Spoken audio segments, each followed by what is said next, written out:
Hi, everyone. Thank you for joining our webinar today with our host, Alex Nault. We'll give it about a minute for attendees to join, and then we will get started. Thank you.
All right, we are about 2 minutes past the hour. I think we can go ahead and dive in. Just a quick note before I jump into the presentation. I am unfortunately having some frustrating Wi-Fi issues this morning, so you will not be seeing my face on camera today. I do apologize, but I want to make sure that the content is not disrupted as I go through the presentation. But thank you all so much for joining me today as I dive into the future of healthcare hiring in 2024. Luckily, you're all here right now. It is September 2024 is almost out the door. So the information that I am giving you should be great with plenty of time left in the year. Just a quick note before we jump in. If you do have any questions during the presentation, feel free to submit them into the Q&A feature through Zoom. We can go ahead and address those at the end. I'd like to briefly introduce myself before we jump in. My name is Alex Nault. I'm the Director of Healthcare Business Development here at Hireology. I spent several years working in the healthcare sector with a specific focus on recruitment initiatives in long-term care. Over the years, I've gained a deep knowledge in the applicant landscape, their preferences, and decision-making processes. Today, I'm excited to talk about a topic that I'm personally passionate about: hiring the right team to care for our loved ones in the long-term care space. Whether you're a vendor, an administrator, you work in HR, your role is crucial to enhancing the lives of seniors. It's a demanding profession that often doesn't receive the recognition it deserves. So I want to thank you for the time and dedication you bring to this important work. In the next 30 to 40 minutes, I'll provide insights to help you better understand the applicant landscape and offer tangible ways to streamline your hiring processes, which is particularly important for skilled nursing facilities given the new staffing mandate. My goal is to equip you with the tools to make informed decisions and improve your recruitment strategy for faster, more efficient hires. In order to do so, I'll be addressing the following questions throughout the webinar. Are you facing the same challenges as your peers when it comes to hiring and retention? Where are your peers sourcing top candidates for hard-to-fill roles like CNAs? What do top job seekers want from employers, and what are your competitors offering? And finally, what opportunities do you have to stand out and capture your fair share of today's healthcare industry job seekers?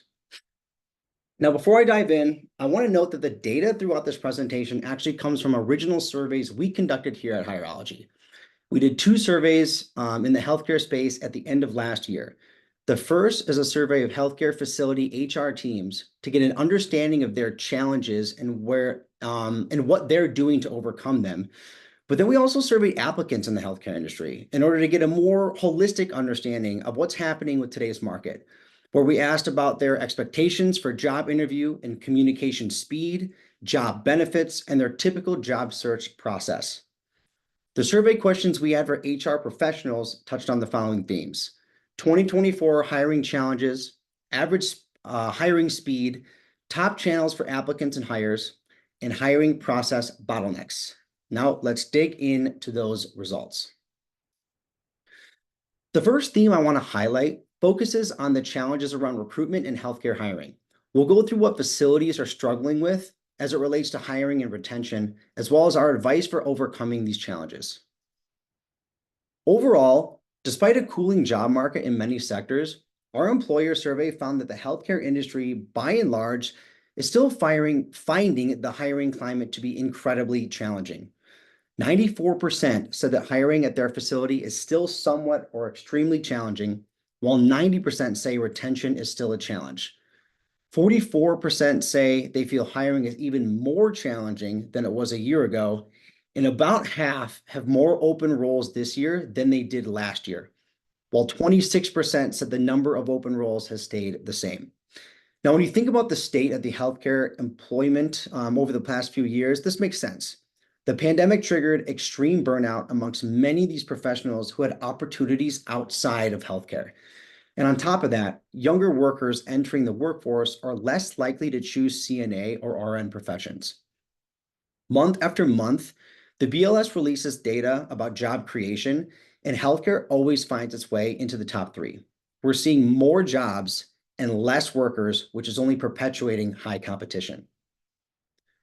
So, where do the greatest challenges lie when it comes to hiring at healthcare facilities? In our survey, most reported that CNA is in the most difficult role to fill today. And again, we're seeing a higher demand for these roles and a declining interest among younger workers and high levels of burnout. And this all makes sense. There are just fewer people out there with the skills or interest in gaining those skills to meet demand. And demand for these types of roles is always going to remain steady. People are always going to need healthcare, and even more so in the next decade, given the high aging population in the country right now. Not only are CNAs difficult to hire, but they're even more difficult to retain, with almost 70% of respondents reporting that this role drives the highest turnover. And unfortunately, I think the majority of this turnover can be attributed to burnout, which I was mentioning in the previous slide. Difficult and demanding work combined with lower pay and inflexible benefits tends to exacerbate this. And as we get further into this presentation, I'll touch on what facilities can do to provide the benefits healthcare job seekers are looking for. When we ask respondents to dig deeper into why they find hiring so challenging, no-shows and ghosting top the list, meaning they're able to get candidates in the door, but they find that these applicants are often dropping out without warning at some point during the hiring process. And this is an important trend to highlight because we found that applicant volume topped the list in years past. But what we're seeing now is a speed and process issue that's happening internally. Job seekers typically ghost employers when they find other opportunities or the process is too long and too complicated. This shift might be due to ongoing inflation leading to more people re-entering the workforce, but they still have the upper hand and plenty of options for work. So they can afford to ghost employers if they don't hear back fast enough or if the hiring process doesn't fit their schedule or their needs. For example, when the application process isn't mobile friendly, which is a huge miss because we're seeing that 70% of today's job applicants are originating on a mobile device. I want to reiterate that stat again before moving on because the number is staggering. 70% of the applications that we're seeing are originating on a mobile device, which means if your application isn't mobile friendly, you've most likely lost them. I challenge all of you to go on your mobile phones after this webinar and try to apply to one of your open positions. If you can't apply on your phone, or it's taking longer than a few minutes, or it's requiring a lot of upfront information like collecting documents, I urge you all to start conversations internally on how to change that process. Now, you're probably thinking to yourselves that the state of the healthcare hiring market feels a bit bleak. And if you're struggling, just know you are not alone, and this is exactly why you're all here today. I'm here to hopefully provide new ideas to tweak your current process and update your job design, your channel strategy, and applicant engagement. And that's where I'll dig into for the rest of the presentation. First and foremost, I want to touch on what we're seeing from facilities when it comes to benefits offered and overall job design. What are your competitors doing, and what do job seekers want? Understanding the answers to these two questions can help you design jobs that capture the attention of top talent and get ahead of your competition. So by and large, facilities are offering a fair range of benefits across the board, with workplace culture, education reimbursement, and schedule flexibility topping the list. And when we ask job seekers what benefits they value most outside of pay, those same benefits ring true.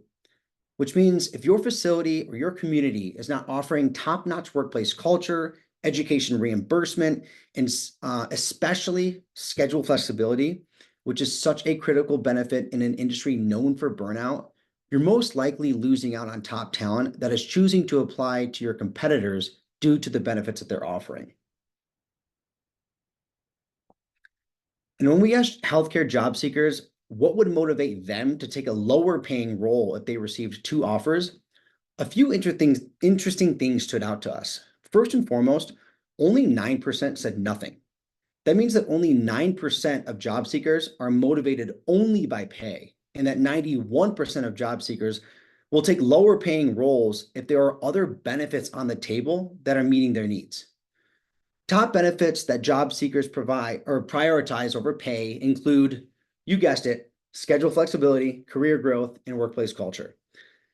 Based on what we know from the previous slide, most facilities say that they're offering flexibility, training opportunities, and feel that they offer a great culture.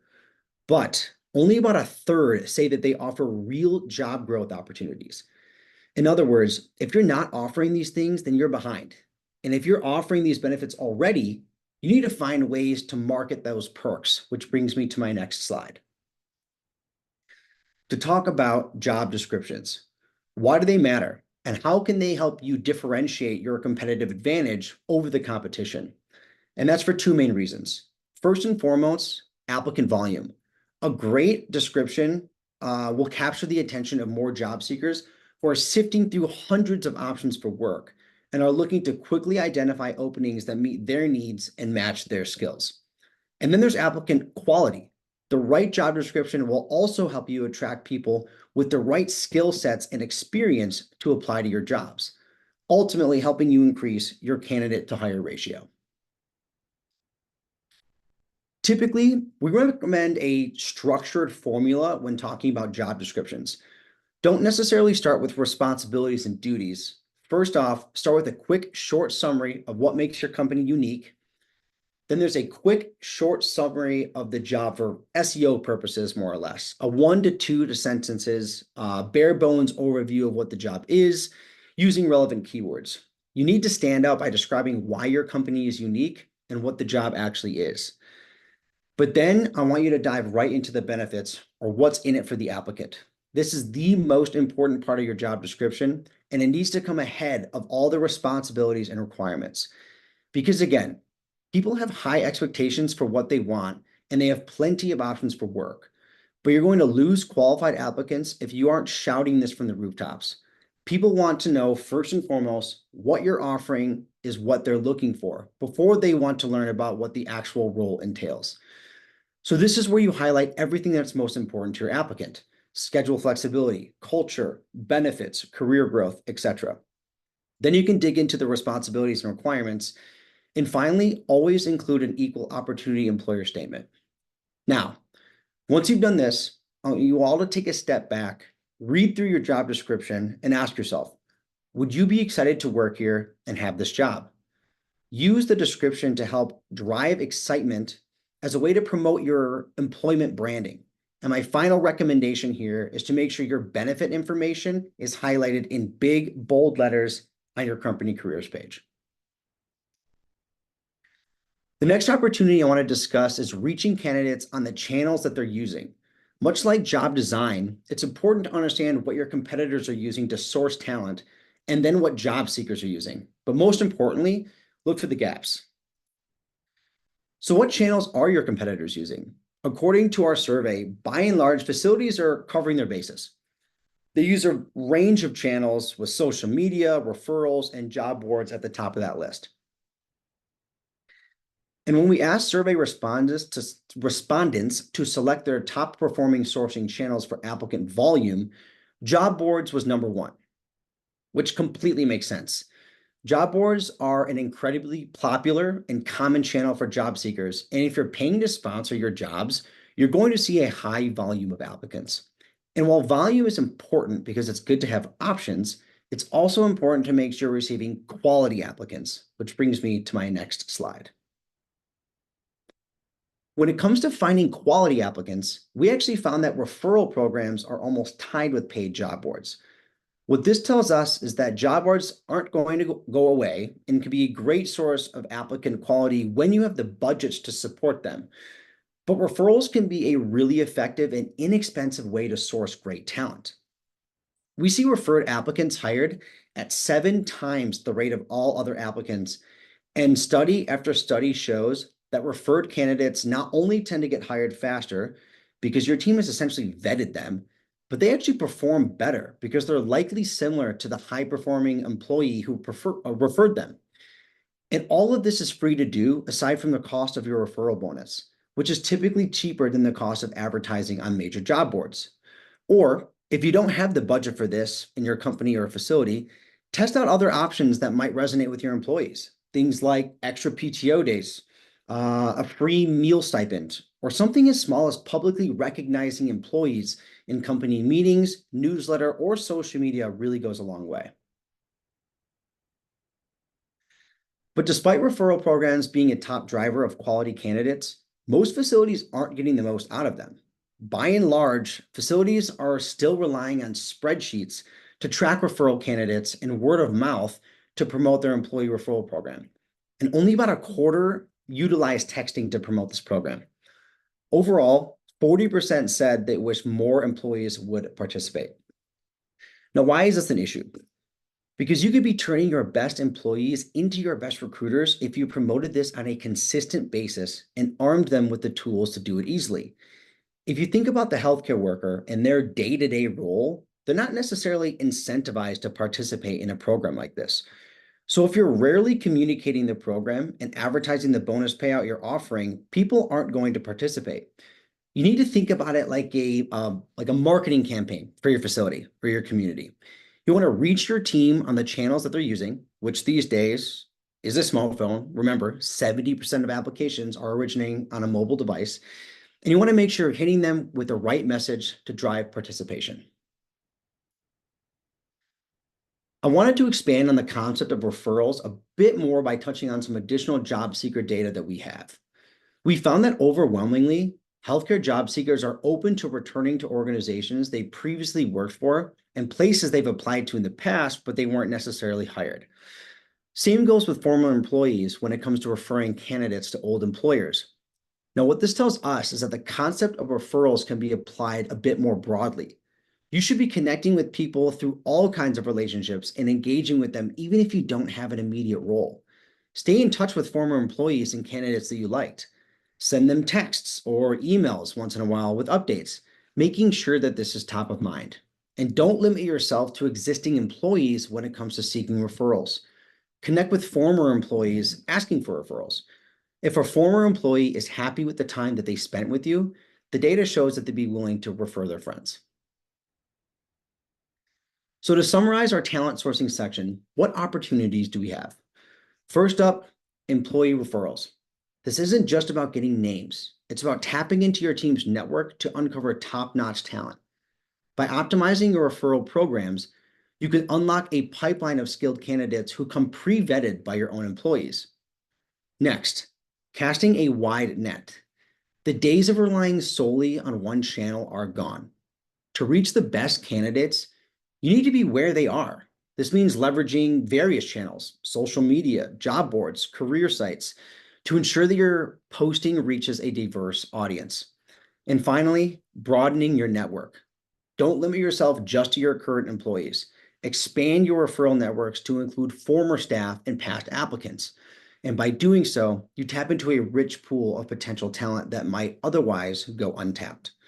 In summary, optimizing your referral programs, casting a wide net across various channels, and broadening your network so you can enhance your hiring efforts and secure the best candidates for your facility. The next topic I want to touch on is keeping your top talent engaged in the hiring process so they don't ghost you. The top 2 ways of doing this is to stay high touch with your applicants and keep the process engaging. Let's take a look. First and foremost, I want to start with the importance of speed. How fast do you have to move exactly? In our survey of healthcare facilities, we found that 86% say they responded to new applicants within 2 days, and 76% fill roles in 2 weeks or less. Meaning, if you're taking longer than 2 days to respond to an applicant, you've more than likely lost them. You know the drill. Let's compare this with candidate expectations. When we asked healthcare job seekers why they ghost or no show to job interviews, the three answers all have to do with speed and communication from the employer. They'll ghost if you don't move fast enough to their initial application or throughout the hiring process, and if you leave them in the dark communication-wise.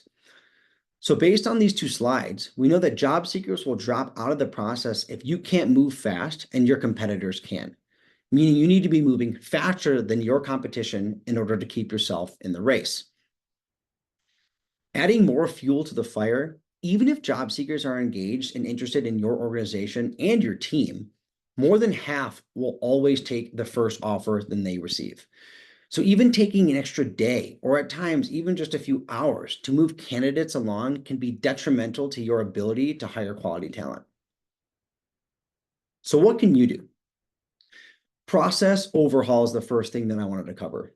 Define a clear and concise process for your candidate journey and educate your teams. Define how long an applicant should wait before they receive a response, hopefully within minutes of applying. Have a gold standard of how long it should take to hire for specific positions, and then make sure that standard is known so that you can hold your teams accountable. Metrics and analytics. It's crucial to track your process and understand not only what's slowing you down, but where you're currently crushing it. Look at the data you have to diagnose bottlenecks and inefficiencies in the application process or at specific facilities and locations. Look at the sources that are bringing you the most qualified applicants and allocate time and resources accordingly. See where you can leverage automation and technology throughout this process and give time back to your hiring managers. Which brings me to my final point: to embrace technology. Look for hiring tools that centralize your process and automate manual steps, allowing you to increase your hiring speed without requiring more headcount on your recruiting and HR teams. For example, you can speed up the hiring process and reduce ghosting by leveraging automatic candidate communications. This saves your team time by removing manual emailing and texting and allows the candidate to feel they get the frequent communication that they expect.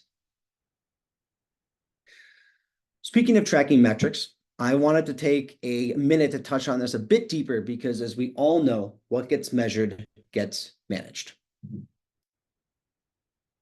When we look at the survey results, we found that for the most part, healthcare hiring teams are not tracking any metrics to help them understand and optimize their internal processes, which presents a real opportunity for those of you that do.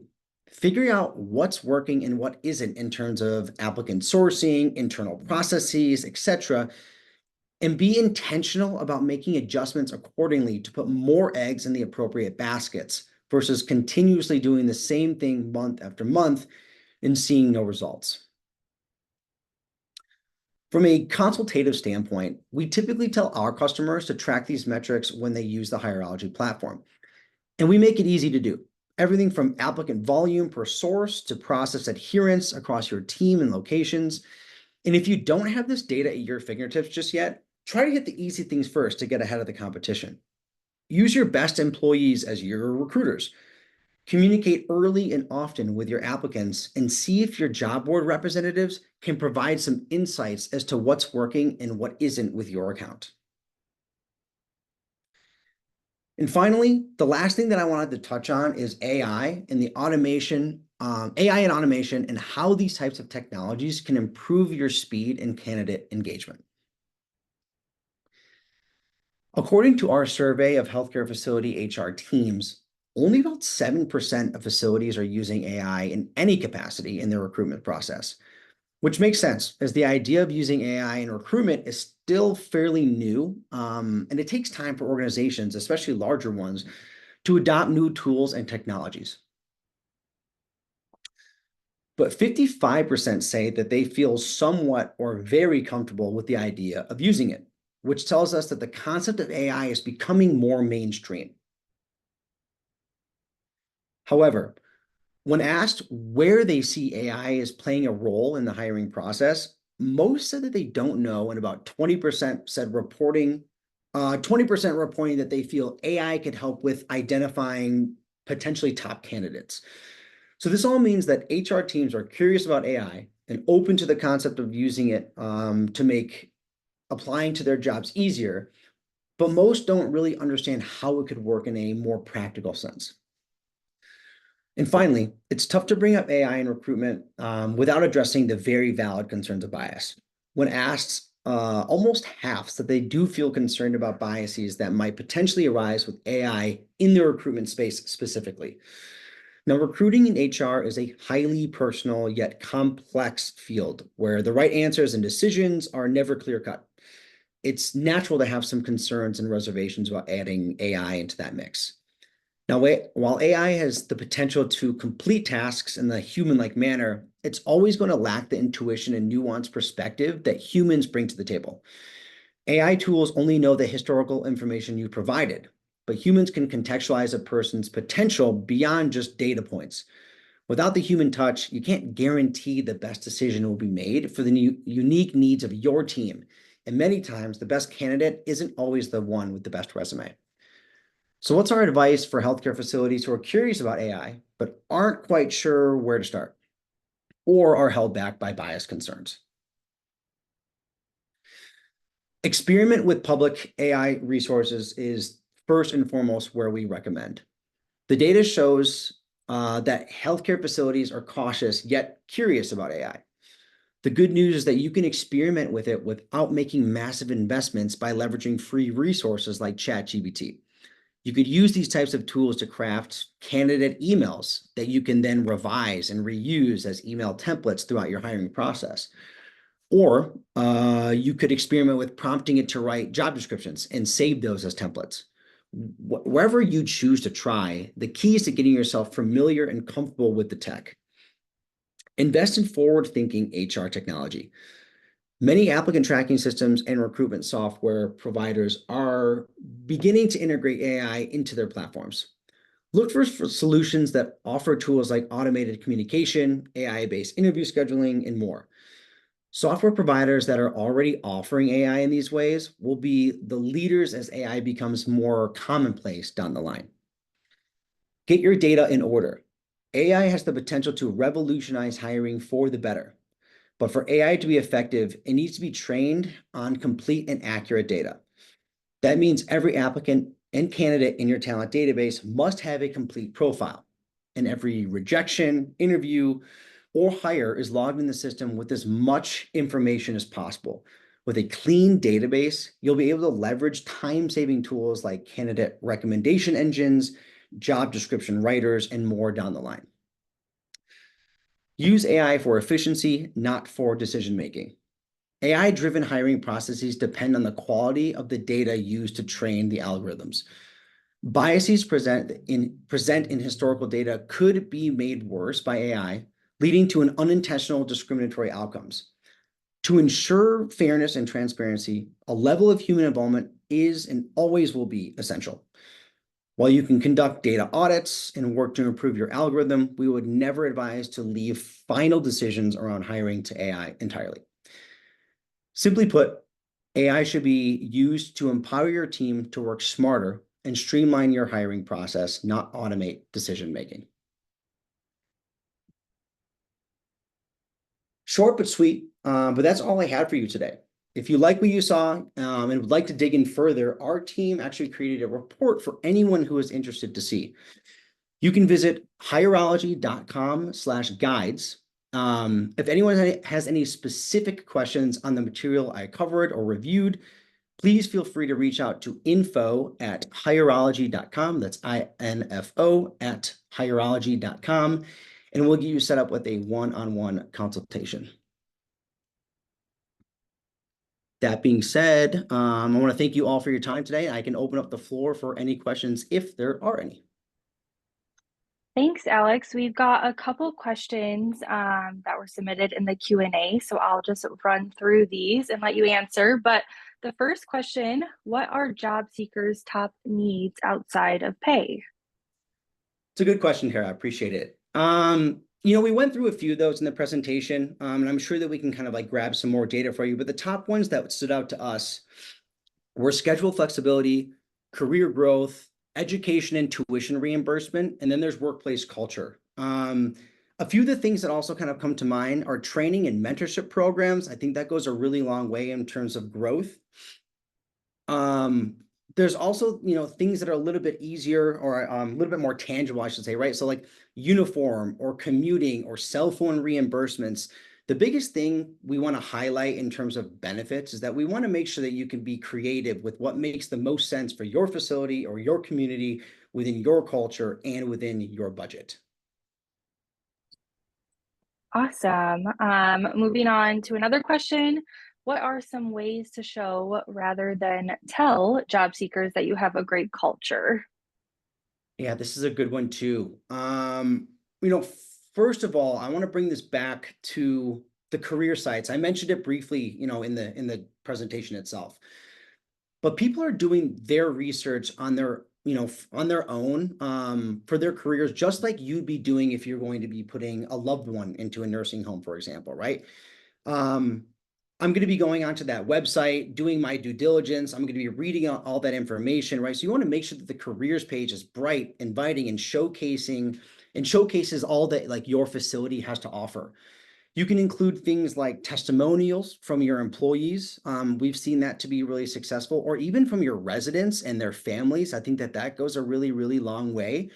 You can include testimonials in the form of videos and pictures, and then make sure this is reflected again in the job description, which is what I was mentioning earlier. Really, you want to just make sure that this is front and center anywhere that the applicant might see that your company or your brand when they're doing their research. Awesome. And then looks like we have just one more question. What is your best advice for identifying the best of the best in your pipeline? Well, this is a good question for applicant pipeline, I'm assuming. Okay, so I want to actually bring this back to some of the features that I think are really beneficial in terms of the Hireology platform. So for example, we have things like pre-screen surveys, right? So that can include knockout questions. An example of this is like, are you willing to take a drug test? So this would be sent automatically. This is essentially templatized by position, by location, by job. But if a candidate answers any of these questions, these knockout questions, so to speak, incorrectly, AKA in this example, they're not willing to take a drug test and your facility requires them, we would actually automatically fail that survey, freeing up your time interviewing that applicant. So you'd get all the information, you'd get the application in, but it shows that they would be not willing to take that drug test. And if that's something that your facility requires, don't spend your time engaging with them. Don't spend your time interviewing them, right? We will save that information, but it will automatically fail them. So you don't necessarily need to spend your time on that applicant. We also include other questions for them to fill out that weren't in the initial application because we streamline that, right? All that we're requiring is a first name, last name, email, phone number. We can get that application in. But this is where you can get a bit more granular with certifications, whether they're willing to work weekend shifts, things like that. And finally, I guess before I say finally, we have two more things. So we also have a starring system in our platform, which allows you to rate the applicant from 1 to 5, which means you can segment that list of applicants so that you're interviewing, let's say, the 4s and 5s first, based on those pre-screen surveys that I was mentioning, their resume, whether they were a referral or not, which again is going to prioritize those quality applicants. And then I think the last thing that you can take a look at is like, where are they coming from? If you have the data at your fingertips, like, what's the sourcing data telling you, right? Are they coming from Indeed? Are they coming from an referral, a career site? Here at Hireology, we would definitely prioritize those referrals. Again, those are going to become pre-vetted. And I think being able to know that they applied and came in from your career site is also going to be huge, right? That means they did their due diligence, they did their research, they are interested in your community and your facility because the benefits that you're offering. So we would always want to prioritize those career sites. Obviously, job boards are going to be great, but if this is going to be putting kind of like the eggs into specific baskets, the referral networks and the career sites are going to be where we'd spend a lot of our time.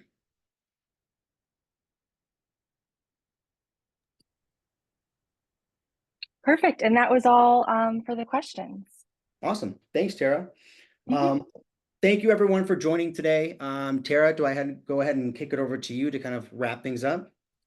Yeah, thank you everyone for joining us. We hope you found the session valuable and insightful. The recording and presentation will be shared out within 24 hours straight to your inbox. If you have any questions or need further information, in the meantime, feel free to reach out to us at info@higherology.com. But otherwise, thank you all and hope you have a great rest of your day. Thanks, everyone.